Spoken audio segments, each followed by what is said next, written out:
when they come pargat into this world, sadhus that are sitting in their bhakti, Gursikhs that are sitting in their bhakti, they fold their hands and nimi pa lende ne, and they go and they visit Guru Gobind Singh Ji and they touch the charan of this child that has come.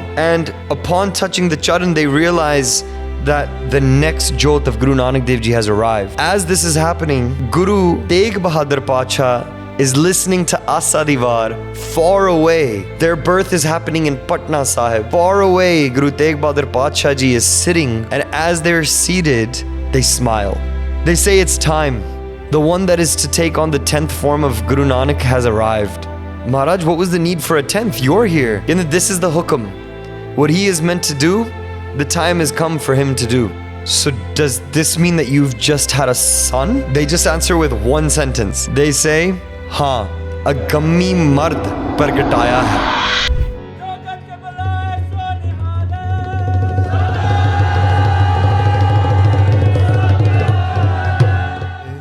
कहाँ बुद्ध प्रभ तुच्छ हमारी, बरन सके महिमा जो तिहारी. हम ना सकत कर सिफत तुम्हारी, आप ले हो तुम कथा सुधारी. हम ना सकत कर सिफत तुम्हारी, आप ले हो तुम कथा सुधारी. वाहिगुरु जी का खालसा, वाहिगुरु जी की फतेह. संगत जी, Sangat ji, with Maharaj's Beyant Kirpa, we've been given a chance to sit down together and go through the Jivan of Shri Guru Gobind Singh Maharaj. In doing so, Maharaj ne ਇਹ ਕਿਰਪਾ ਕੀਤੀ ਕਿ ਗੁਰੂ ਨਾਨਕ ਦੇਵ ਜੀ ਦੇ ਘਰ ਵਿੱਚ ਕਈ ਇੱਦਾਂ ਦੇ ਸੁੰਦਰ ਕਮਰੇ ਨੇ ਜਿਹਦੇ ਵਿੱਚ ਗੁਰਸਿੱਖ ਬੈਠੇ ਨੇ ਜਿਨ੍ਹਾਂ ਕੋਲ ਬਹੁਤ ਜ਼ਿਆਦਾ ਗਿਆਨ, ਧਿਆਨ, ਤਪ, ਵਿਦਿਆ ਹੈ.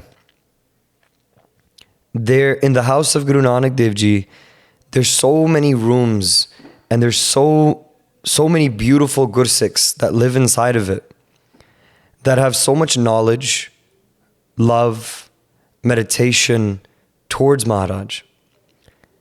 Das, myself, has been blessed to be a Sikh on Guru Nanak Dev Ji's path. I stand outside of Guru Nanak Dev Ji's doors with my hands folded, begging to be allowed in.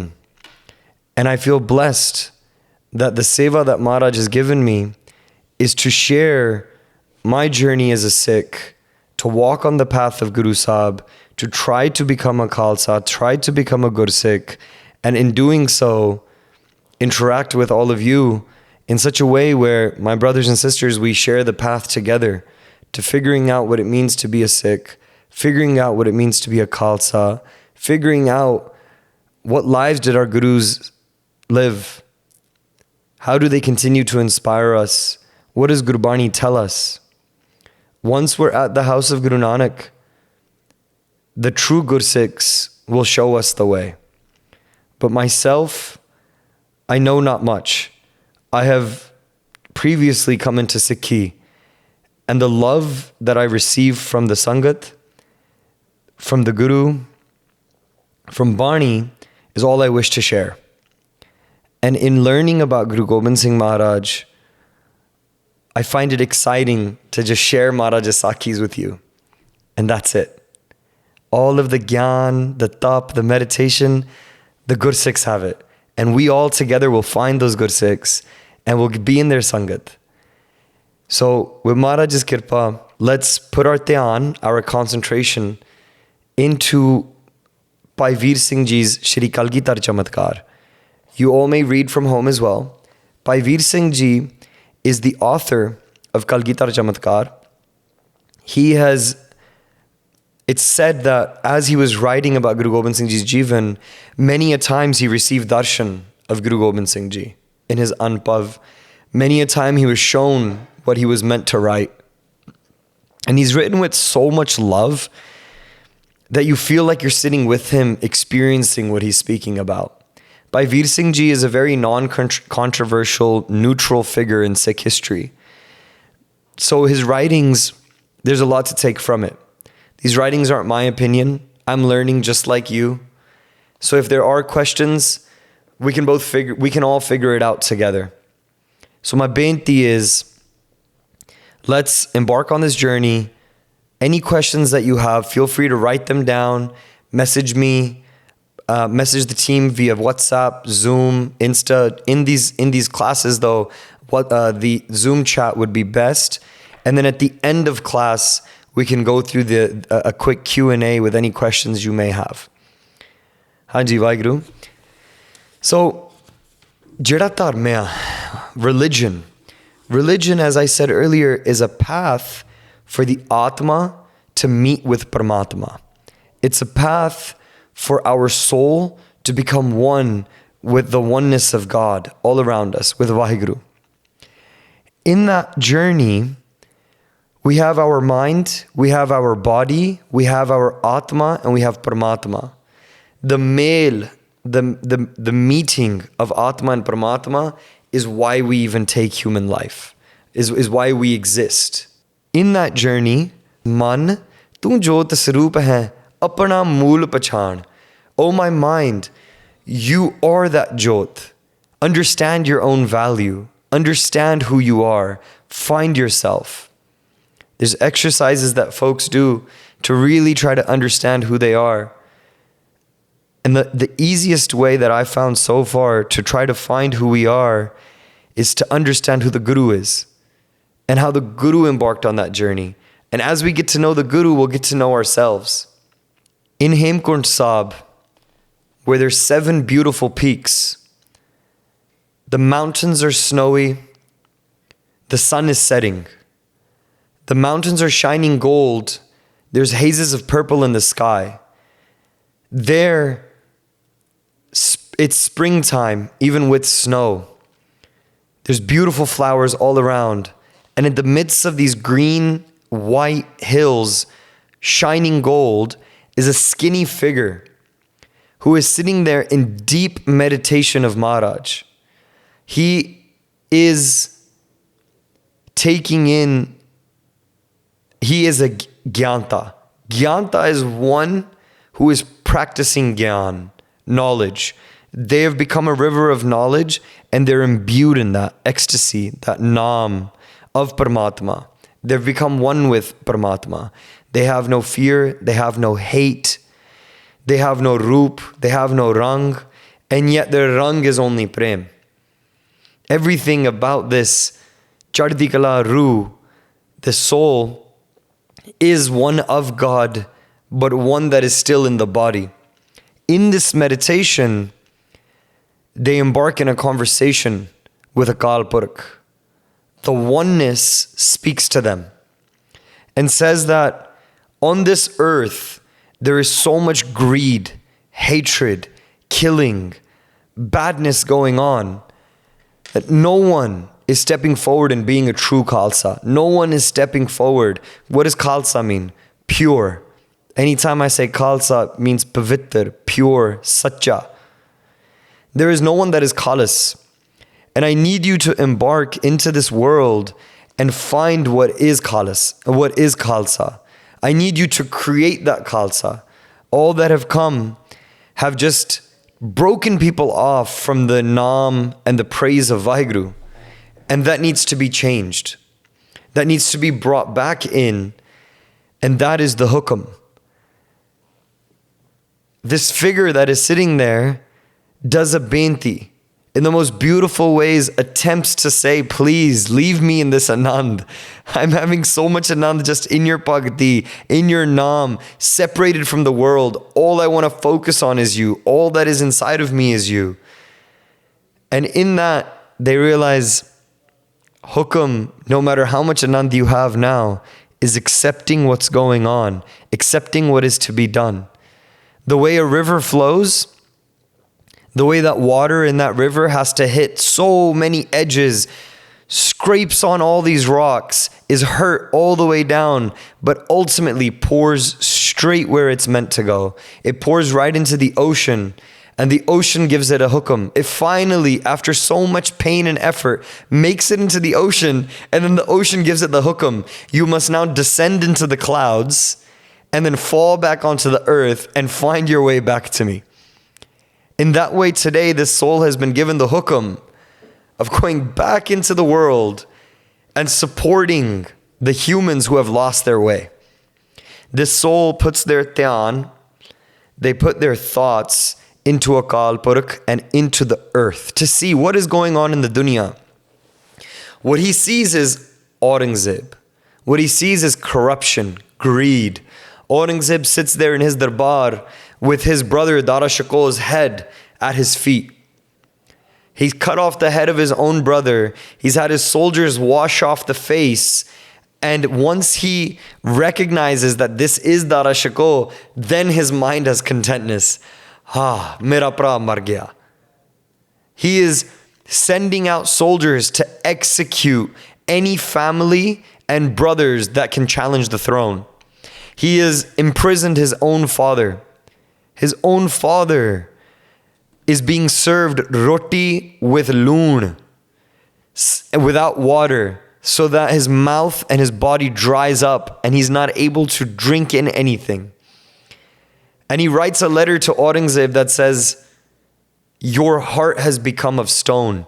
You have not realized what it means to be like the candle when burned by the fire of love melts and finds a place at the feet of Allah, at the feet of God, the feet of Vaheguru. Aurangzeb does not care. He sends his troops into Gujarat, eliminates Prince Murad. On his orders, there was custom duty taxes placed on the Hindus. The Hindu calendar was thrown out and the Mughal calendar was brought in. The festivals for the Devi Devta that the Hindu people used to have were eliminated. Jobs that had to do with Sarkar were no longer open to Hindus. They were only open to the Mughals. In this way, Aurangzeb creates this Raj of absolute tyranny. He builds mosques with his one hand up to God, his other hand is on the throat of its people. He acts pious on the outside, but inside he has nothing. Bahar pek, antar mal maya. Outside is just a show. Look at these mosques I'm building. Everything I'm doing is for God. Inside though is just nafrat, hate, and the desire to take over the world. He's not only going after Hindus, but he's also killing Muslim Shiites. He's also killing Sufis. Sufis that believe that God is everywhere. Fakirs that believe that by singing the praises of God, these sants that believe that they can come closer to God are being executed for believing that. His tyranny has no end. As this is happening, he continues to meditate. He's seeing all of this. He puts his attention back into Maharaj. And then Jognath. Other yogis are sitting around this blessed soul. Jognath walks up and he says, "Oh meditative, you are the Shromani yogi out of all of us. You are the Shromani Bhagat. Shromani is the highest. You're regarded as the highest soul out of all of us. Why did I just get a vision that you are speaking to the one and you're contemplating going back into the earth? Do not go after this ego. Do not go after these riches. Leave them. There's no point." This figure laughs and says, "It would be ego, it would be desire if there was something I was going to glean." They go, "But you're going to become a philosopher king, a philanthropist. What is the meaning of this?" He says, "There is only pain. There is only wars. There's only dukh. But what I must do is the hukam. The same way the water that's being absorbed from the top of the ocean being sent back to the earth has no choice, I have no choice. This is the hukam. The one delivering the hukam has no mind, has no desires. It just is. Because I cannot explain Akaal Purakh's hukam to you and I cannot explain Akaal Purakh to you. But understand that this is exactly what needs to happen. There, Allah Yar, Son Muni, all of these different bhagats are sitting there convincing him, "Oh, don't go. Look how good we have it. We're chilling. We're doing bhakti of Maharaj. We don't have to worry about a thing." They go, "Khair, raat pa challi aapa hona soiye." They go, "But it's almost night time. The sun is setting. Let's go to sleep now." At night, each one of these bhagats has a dream of a different prophet, of a different murid, of a different peer. Some see Muhammad, some see Buddha, some see Jesus, some see Shiv, Brahma, Krishna, all of these in different people. They all come in the morning. For time's sake, I can't go through each one. They come in the morning and they say, so-and-so came into my dreams and they said, you're doing what is righteous. Krishna came into my dreams and reminded me that I had to, as Krishna, implore Arjun to be brave. Once that bravery was put into him, then he was able to go into the world and fight. Muhammad says, I put these guys onto the path of Allah, but they picked up the sword and instead of justice are now killing mercilessly. This is not the path I had shown them. Shiv, Krishna, everybody is coming and saying that the path was to remember the One, to remember God, to do bhakti of God, to meditate on God, to become one with all that is. But the ego, the treachery, all of that, Khalsa Ji, has come into the world and into these religions. And because of that, they're all saying that you have been sent now to go and make the Khalsa. Khalsa Ji, sometimes I look at our halat now and think kite apan ta nahi padk gaya Maharaj de raste to as a panth. These fights, these cults, aggressiveness towards one another, greediness, betrayal, all of these things, doing bhakti of money, doing bhakti of kaam, of krodh, lobh, all of these, and forgetting our path from Akaal Purakh. That is why I said we're on the journey to become Khalsa, because that was the hukum from Akaal Purakh, to get on that journey. The hukum from Akaal Purakh to this beloved is to create the Khalsa. And how blessed are we that we can even know what those definitions are. Whereas the entire world before was in such a state that they didn't even know what Sach was. They thought Sach was the sound of Thor's hammer when they were out on the sea. The Vikings thought that blood sacrifices and these blood angels are the way to go. No one was there to tell them any better. And how blessed are we that we were blessed with the Guru Nanak Dev Maharaj themselves to show us what that path is. Then this godly figure says, Changa hoya tusi sare samjh gaye raat nu. Good thing at night you all slept and you understood what exactly is happening. Now let me tell you, the time has come. They said, what do you mean the time has come? Are you going to earth right now? He goes, before I go to earth, I will go to Sachkhand. And when I go to Sachkhand, I will get the blessings of the One. And then I will, in their hukum, do what needs to be done. In this, Bhai Vir Singh Ji now writes how Guru Gobind Singh Ji held his finger and took him into Sachkhand and showed him what Sachkhand is. And he describes it as these houses that vibrate Anand. That these people that live there are not like people that we know. Each individual off of their face radiates the more power and more nur than the sun itself. That the clothes they wear are not the clothes that we see. The clothes they wear are the clothes of prem. All you can see when you see their clothes is feel prem. Bhai Vir Singh Ji goes, there's no way that I can describe this in our language, but I will attempt. The prem, the nur, off of the faces of these Bhagats, who all day are focused on Maharaj's kirtan, their naam, their bhakti, are in complete ecstasy. There, if you find a beautiful flower and you pluck it and you look back, there's a flower in your hand that you may put at the charan of the Guru, but the plant still has a flower. There is no death, there is no life. There is no smell, there is just the oneness. And they describe the palace of Akaal Purakh as being decorated with every fine jewel that you can find in the entire world, glimmering. They say, Kalgidhar Pita grabbed my finger in their left hand and I walked into the darbar. And they say that the walls look like the top of a Bhagat's forehead. Mahapurkhs, sants, the noor on their faces, how we say, man, that Gursikh, when I met him, I felt so much anand. The walls were that anand. The ceilings were glistening stars, each star shining brighter than 1,000 suns, glistening down onto the floor, which looked like midnight rivers flowing and the moon shining off of them. The moons and the stars shining with the anand of a Bhagat coming in with the most beautiful atmas, ruhs, souls, sitting inside of this darbar, attuned as lights into the kirtan of Akaal Purakh that is being played.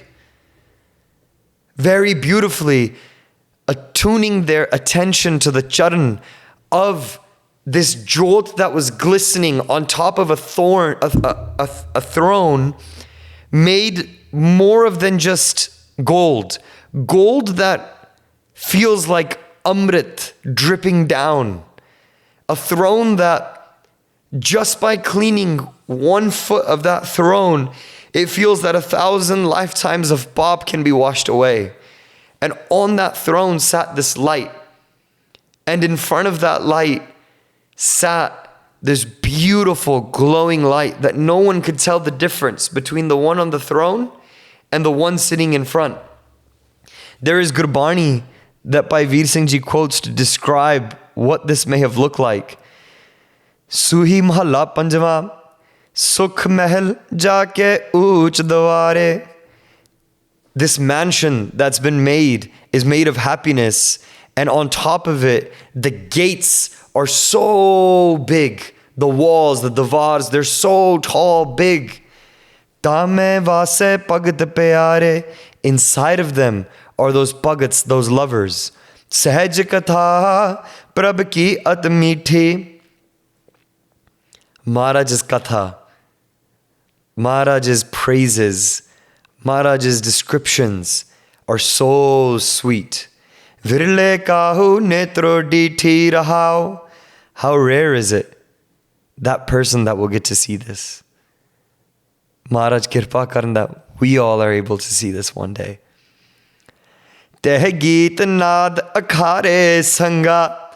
There, in this sangat, there's just the geet, kirtan, anhad, that's just being sung. Uha sant kare har ranga. There the sants, the saints of this world sit in that world celebrating Maharaj. Teh maran na jeevan sog na harka. There's no birth, there's no death, there's no pain, there's no pleasure. Sach naam ki amrit varkha. There, that amrit is just pouring down like rain. Gahoj katha eh gur te jani. Guru to ਆਪਾਂ ਨੂੰ ਪਤਾ ਲੱਗਾ ਕਿ ਇਹ ਕੀ ਚੀਜ਼ ਹੈ. From the Guru we found out what is this. Nanak bole har har bani. This is the Bani of Maharaj. This is the description of Maharaj. Maharaj then describes this jot is sitting in front of the jot on the takht. As this is happening, those that are watching cannot tell the difference. They can't tell the difference between the jots. They look like one. The one on the throne says to the one in front, Guru Nanak Dev Ji's jot, you have taken 9 janams. And with this jot, you have done kalyan of this jug. You have over and over again shown the people the path they must walk on. You have over and over again shown what sacha prem is. And the jot in front says, Tan ho aap ji, Tan Akaal Purakh, Vaheguru, Vaheguru. Oho, Maharaj vich leen ne, Maharaj vich leen ne, Maharaj hi Maharaj na gallan kar raha hai. Vaheguru is speaking to Vaheguru. One, Maharaj, Mool Mantra ch kende Sapang. Sapang is self-illumination. It is that jot that has illuminated into this world and blessed us to see Guru Nanak Dev Ji. They've stepped into this illusion and become what they have become.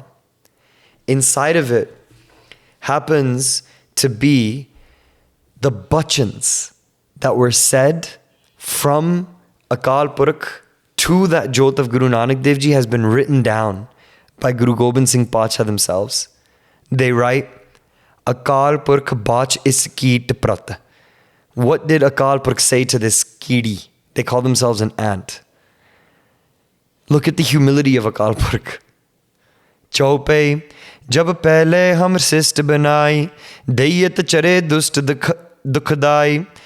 When I first created the world in the beginning, I created the dance. Dance as in demons. Te pujbal bavre have gay, pujat parma purkh reh gay. They became mad with power. They abandoned the worship of Akaal Purakh. Te hum tamak tanak mo khape, tinki thor de devta thape.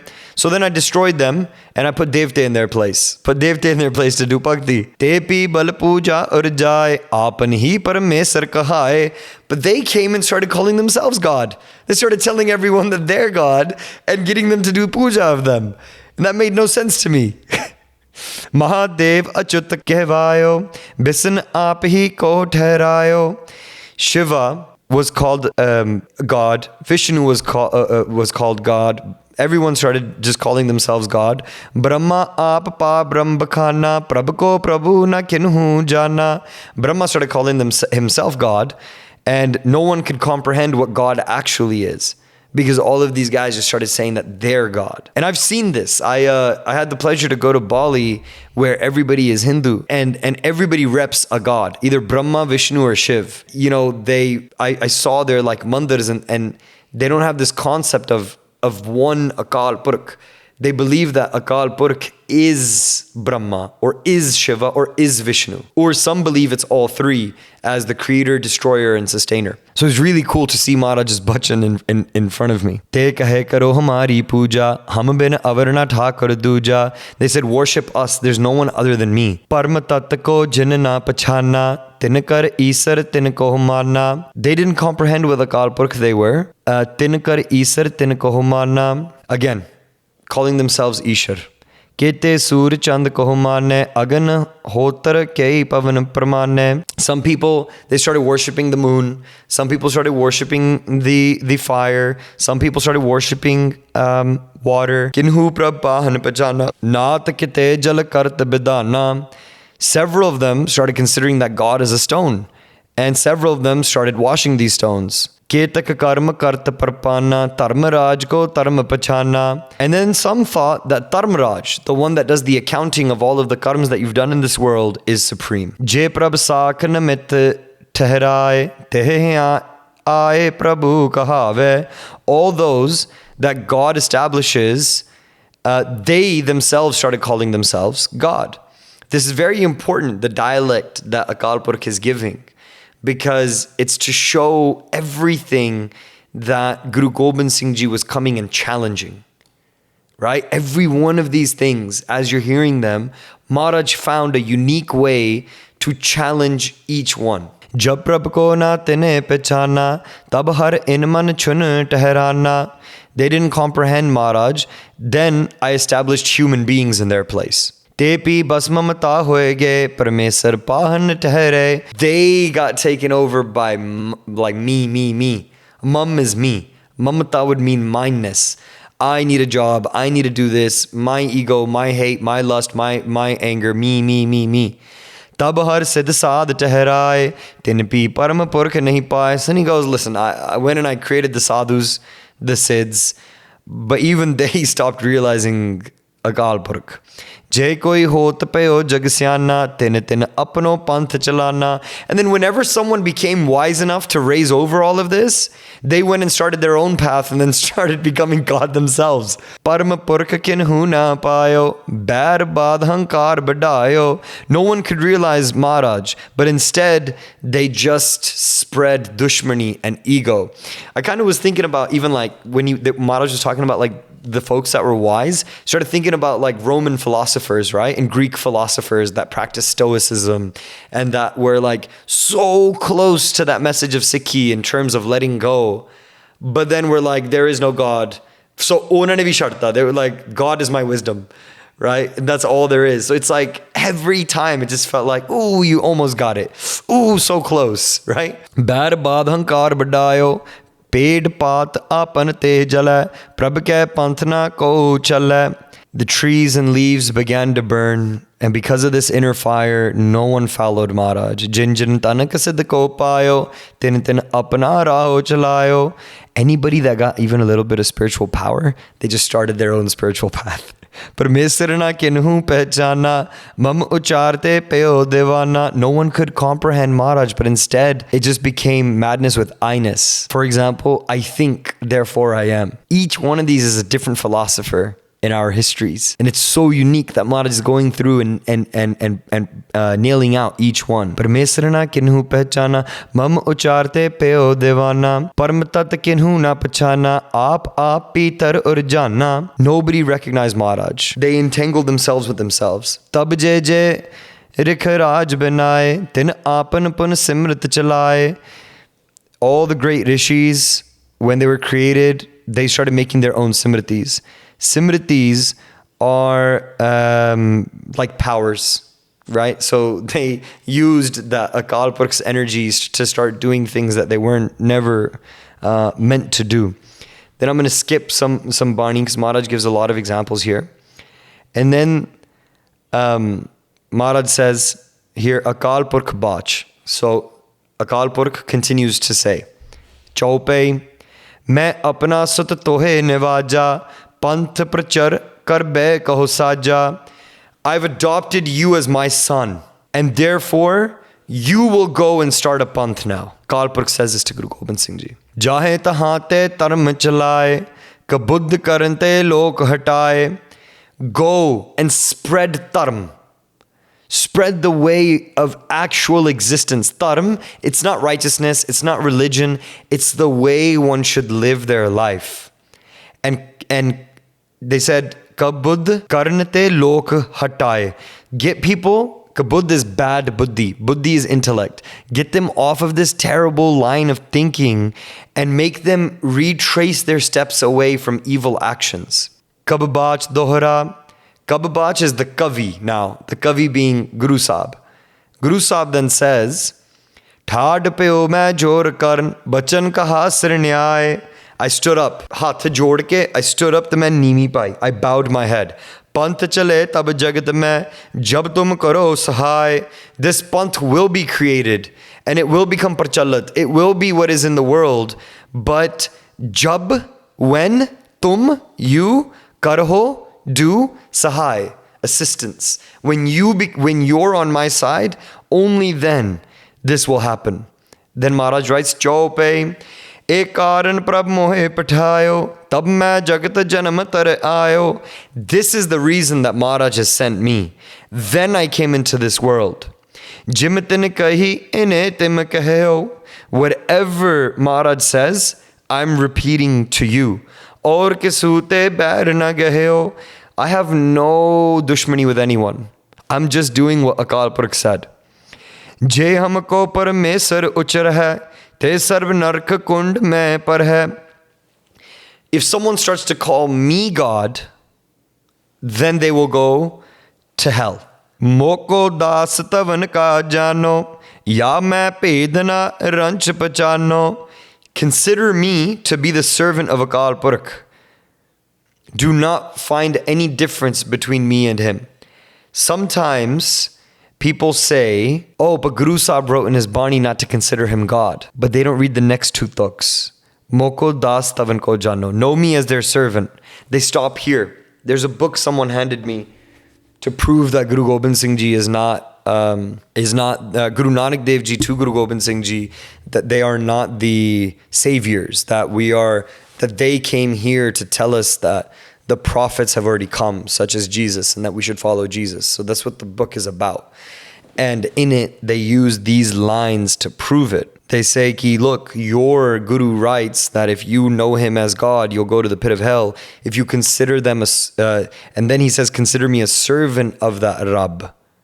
But then the next line defeats the entire argument. Ya main pedna ranch pachano.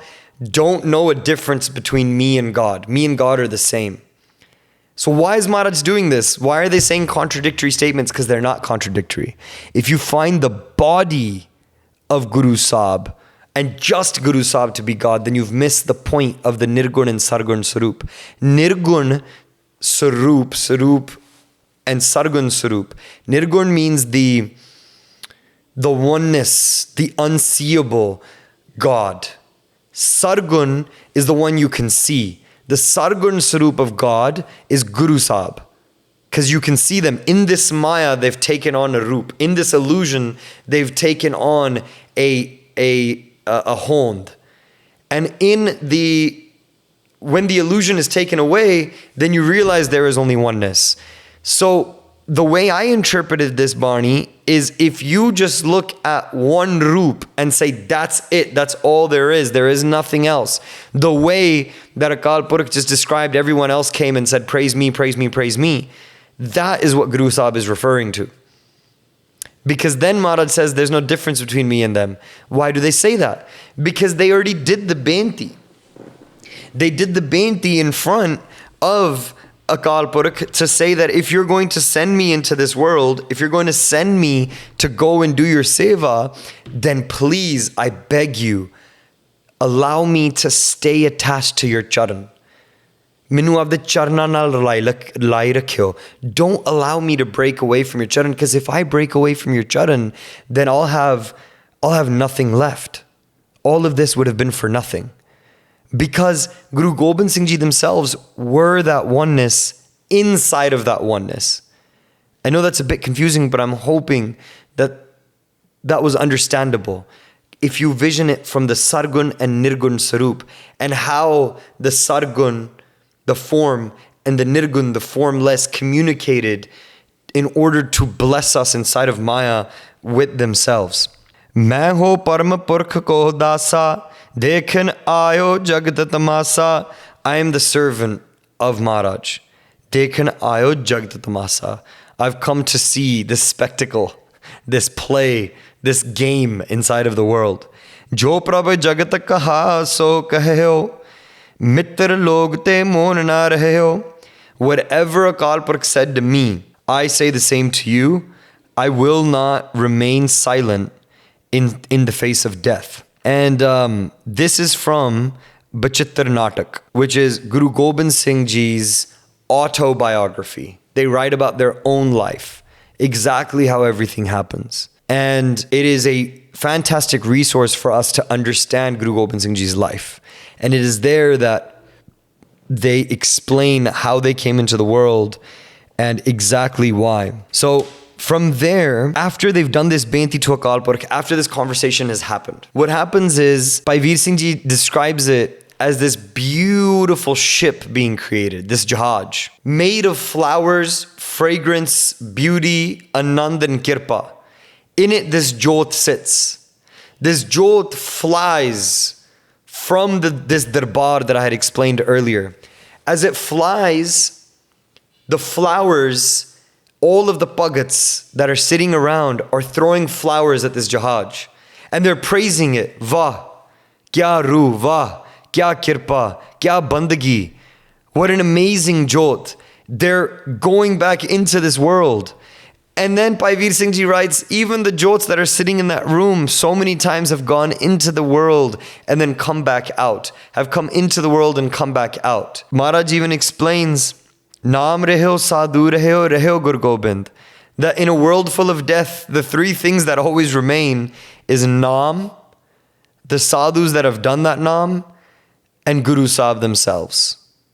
Guru Gobind. And they can come and leave whenever they want. And so these jyots have come and gone and done seva of this panth over and over. And so this jyot decked in these flowers goes back to that place, Hemkund Sahib, grabs the jyot, comes in and takes that individual that was doing that bhakti, goes then and finds Mata Gujri Ji, and as they find Mata Ji, they come pargat into this world.